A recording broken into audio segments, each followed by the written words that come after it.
একজন মুসলমান আর একজন মুসলমানের গৃহে প্রবেশ করতে হলে ওই গৃহবাসীর অনুমতি নিয়ে সালাম দিয়ে প্রবেশ করা লাগবে। কথা বলেন ঠিক কিনা? এটা কার অর্ডার? আল্লাহর অর্ডার। সূরা নূরের ভিতরে আল্লাহ পাক স্পষ্ট জানিয়ে দিয়েছেন, এক মুমিন যখন আর এক মুমিনের গৃহে প্রবেশ করবে, গৃহবাসীর অনুমতি নিয়ে সালাম দিয়ে প্রবেশ করতে হবে। আপনি রুবেল রুবেল বইরে বলে বাড়ির ভিতরে ঢুকে যান, সালাম কালাম কিছু দেন না, এরকম আছে না? নাই? ভালো হয়ে যা। আর এখনকার মহিলারা পুরুষের আওয়াজ পাইলে দরজা খুলে বলে, কোথা থেকে আসছেন, কার কাছে আসছেন? বাদশা তো আমারই স্বামী, আসেন ভিতরে বসেন, এক কাপ চা দেই, আমি কিন্তু খুব ভালো চা বানাইতে পারি। কি ডাকা ডাকি! এমন কায়দায় এই অপরিচিত পুরুষকে ডাকতেছে, মনে হয় মায়ের পেটের ভাই। কথা কন ডেকে না। খবরদার, কারো বাড়িতে গেলে সালাম দিয়ে অনুমতি নিয়ে তারপরে প্রবেশ করবেন। কি মনে থাকবে ইনশাল্লাহ? একবার সালাম দিলেন জবাব নাই, দুইবার সালাম দিলেন জবাব নাই, তিনবার সালাম দিলেন জবাব নাই, ওখানে আর থাকারই দরকার নাই, বাড়ি চলে যান। কথা কন। আর মোবাইল থাকলে মোবাইল করে খবর নেন উনি আছে কোথায়। কিন্তু বাড়ির মেন গেটে, মেন দরজায় গেলেন, কথাকে বুঝতে পারেন, মূল দরজায়, এই জায়গায় যায় আপনি নক করবেন, সালাম দিবেন। জানালাতে উকি ঝুঁকি মারবেন না। অনেকে দেখে দরজা বন্ধ, জানালা বন্ধ, পাঁচির টপকে ভিতরে ঢোকে। এটা করা যাবে না। মূল দরজায় যেতে হবে, সেখানে ডাকতে হবে। ডাকার পরে খুলে দিলে দিল, না দিলে ওখান থেকে চলে যেতে হবে। কথা কয় না? কথা কয়।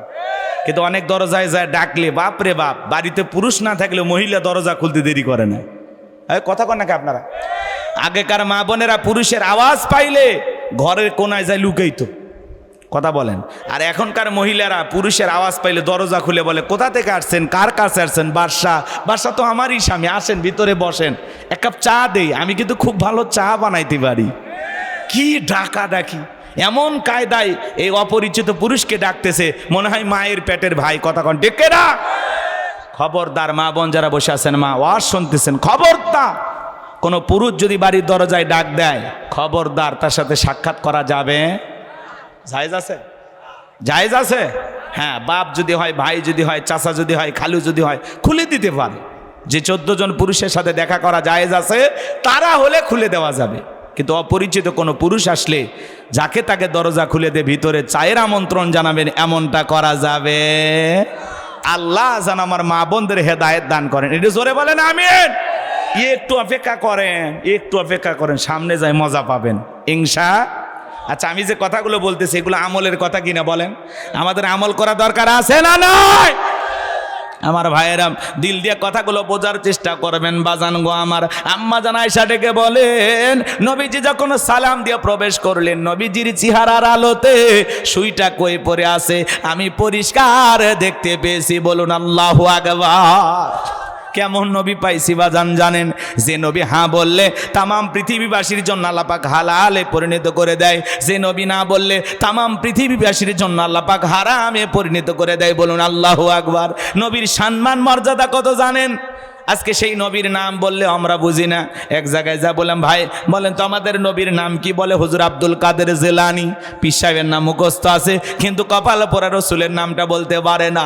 যে নবী আসমানের চাঁদের দিকে সারা করলে চাঁদ 2 টুকরো হয়ে যায়, আল্লাহু আকবার। যে নবী জমিনে পা তুলে মাওলা পাকের আরশে আজিমে পৌঁছে যায়, বলুন আল্লাহু আকবার। যে নবী জমিনে পথ চললে আসমানের মেঘ এসে ছায়া প্রদান করত। আরে কেমন নবী পাইছি বাজার! নবীর সম্মান মর্যাদা কত! কেমন নবী পাইছি, কেমন নবী পাইছি!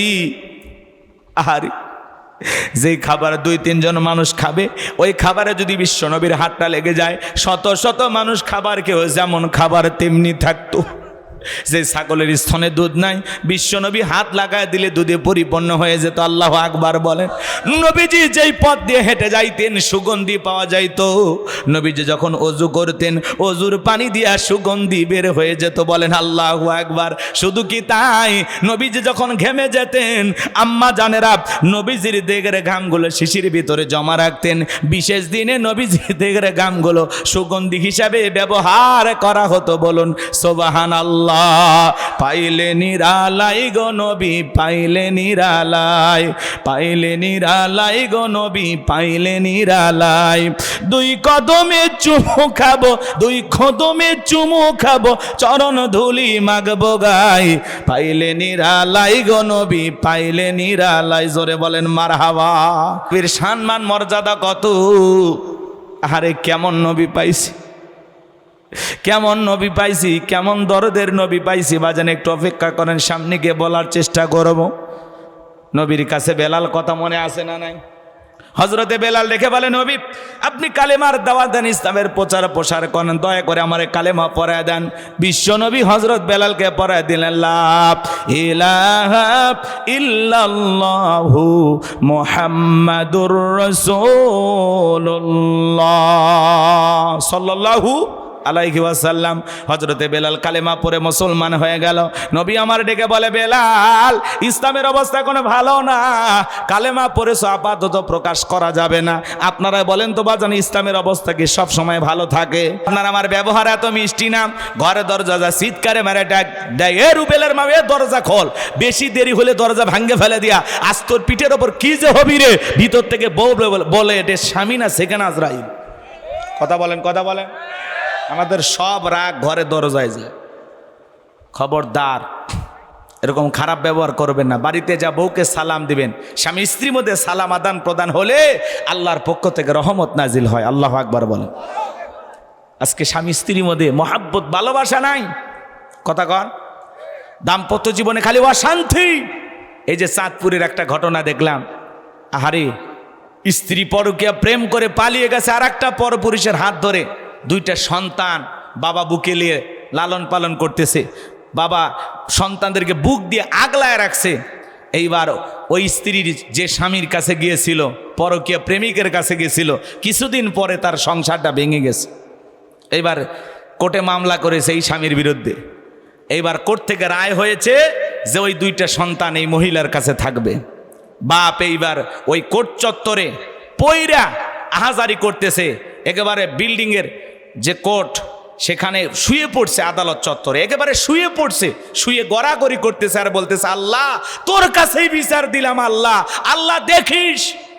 এই কথা বলতেছে, আহাজারি করতেছে, কান্নাকাটি করতেছে আর বলতেছে, আল্লাহ তোমার কাছে বিচার দিলাম।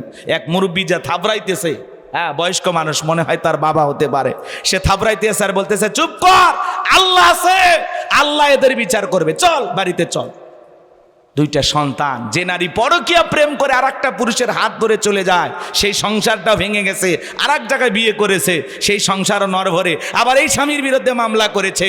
স্বামী দুইটা সন্তান নিয়ে, জীবিত সন্তানদেরকে নিয়ে সারাটা জীবন পার করতে চেয়েছিল, যেই সন্তানদেরকে নিয়ে আমি বেঁচে থাকবো, এরা আমার বেঁচে থাকার অবলম্বন। আজকে সেই অবলম্বনটাও কেড়ে নিয়ে গেল।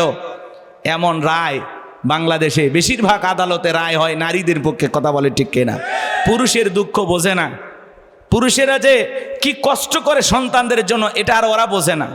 কথা বলেন এখান ওই আদালত চত্বরে, আহারে সেই লোকটা আহাজারি করতেছে, কান্নাকাটি করতেছে, গড়াগড়ি করতেছে আর বলতেছে, আল্লাহ তোর কাছে বিচার দিলাম, আমার শেষ অবলম্বন দুইটা সন্তান, সেইটা ওই নারী কেড়ে নিল, আল্লাহ এই নারীর বিচার তুমি করো। ওই নারী বলতেছে যে আমারে আবার গ্রহণ করো, না হলে মামলা দিয়ে দেবো। কি এক কাহিনী চিন্তা করেন। আজকে পরকীয়ার অভিশাপে হাজারো পরিবার এইভাবে ধ্বংস হয়ে যাচ্ছে। কথা বলে ঠিক কিনা? ওই লোকটা কান্নাকাটি করে বলতেছে, আমার সন্তানদেরকে নিলে আমি আর বাঁচবো না, আমি মারা যাব, আমি মারা যাব। একটা বাবা সন্তানকে কতটা মহাব্বত করে। কথা বলে ঠিক কিনা? আজকে সব দিকেই বিচার সালিশ বসলে নারীদের দিকে রায় চলে যায়। পুরুষের দুঃখ কেউ বোঝে না। পুরুষেরা যে কতটা নির্যাতন জুলুমের শিকার, পুরুষেরা বুক ফুটে কারো কাছে কিছু বলতে পারে না। আর ওরা তো কান্নাকাটির অভিনয় কম জানে না, বেশি জানে। একটু অপেক্ষা করেন, আমি পরে বলতেছি। কষ্ট হচ্ছে আপনাদের? আমরা আদালতের রায় এখন তো মেনে নেওয়া লাগবে। আইন তো আর এই বাবার কান্নাকাটি দেখবে না। দেখবে কি? এই অসহায়ের বাবার আত্মচিৎকার, এটা তো আইন দেখবে না, আদালত দেখবে না। যে রায়টা হয়েছে, যে নারী পরকীয়া প্রেম করে তার কাছে এই সন্তানেরা গেলে কখনো ভালো থাকবে না, বলা যায় না। ওই নারী পরকীয়ার জেরে ধরে এই দুইটা সন্তানকে হত্যাও করতে পারে। কথা বলেন ঠিক না? আমার ভাইয়েরা, আমি যে কথা বলতে চাচ্ছিলাম, আজকে সব জায়গায় অশান্তি, এর মূল কারণ হলো কোরআন সুন্নাহ থেকে আমরা দূরে সরে গেছি। কথা বলেন ঠিক কিনা? এজন্য বাজান বাড়িতে গিয়ে স্ত্রীকে সালাম দিবেন, লোকজন যদি না থাকে বইয়ের হাতটা ধরে মুসাফা করবেন। আজও তাম পৃথিবীর দিকে তাকায় দেখেন, যেখানে মুসলমান সেখানে নির্যাতন জুলুম আছে না নাই? জোরে বলেন আছে না নাই? মুসলমানের রক্ত নিয়ে জালেমেরা খেলা করে। আলহামদুলিল্লাহ কিছুদিনের জন্য যুদ্ধবিরতি হয়েছে, অনেকে বলতেছেন এটা স্থায়ী সমাধান। ডোনাল্ড ট্রাম্পের জন্য অনেকে প্রশংসা করতেছেন যে শান্তির উপরে ডোনাল্ড ট্রাম্পকে নোবেল পুরস্কার দেওয়া হোক। অনেকে বলতেছে ডোনাল্ড ট্রাম্প সহযোগিতা করছে, আসলে কি করছে না করছে বেঈমানদেরকে চেনা বড় কঠিন। এরা মুখে বলে একটা, অন্তরে আর একটা, এদের পরিকল্পনা বোঝা বড় দায়। তবে আলহামদুলিল্লাহ ইসরায়েলি সেনা প্রত্যাহারের নির্দেশ দেওয়া হয়েছে। হাজার হাজার ইসরায়েলি সেনা তারা বাড়ির পথে রওনা করেছে। আমরা চাই আমাদের নির্যাতিত অসহায় মাজলুম মুসলমানদের ঘরে ঘরে ঈদের আনন্দ ফিরে এসেছে, তারা আনন্দিত হয়েছেন। আমরা চাই আনন্দের ধারাবাহিকতা অব্যাহত থাক, তারা নিরাপদে বসবাস করুক আল্লাহর এই জমিনে। কথা বলেন ঠিক কি না? আমার ভাইয়েরা, আজও কাশ্মীরে মুসলমান রক্ত ঝরে, চীনের উইঘুরে মুসলমানদেরকে হত্যা করা হয়। আজও গরুর গোশত খাওয়ার অপরাধে পাশের দেশ ভারতে মুসলমানদের হত্যা করা হয়। কথা বলেন, কথা বলেন। যেখানে মুসলমান সেখানে নির্যাতন জুলুম আছে না নাই? এদেশেও যারা মুসলমানদের ওপর নির্যাতন জুলুম করেছিল, মনে রাখবেন এই পৃথিবীর জমিনে নমরুদ ফিরাউনের যেমন জায়গা হয় নাই, আজকে যারা মুসলমানের রক্ত নিয়ে খেলা করতেছে ওই জালেমদের জায়গা পৃথিবীর জমিনে হবে না।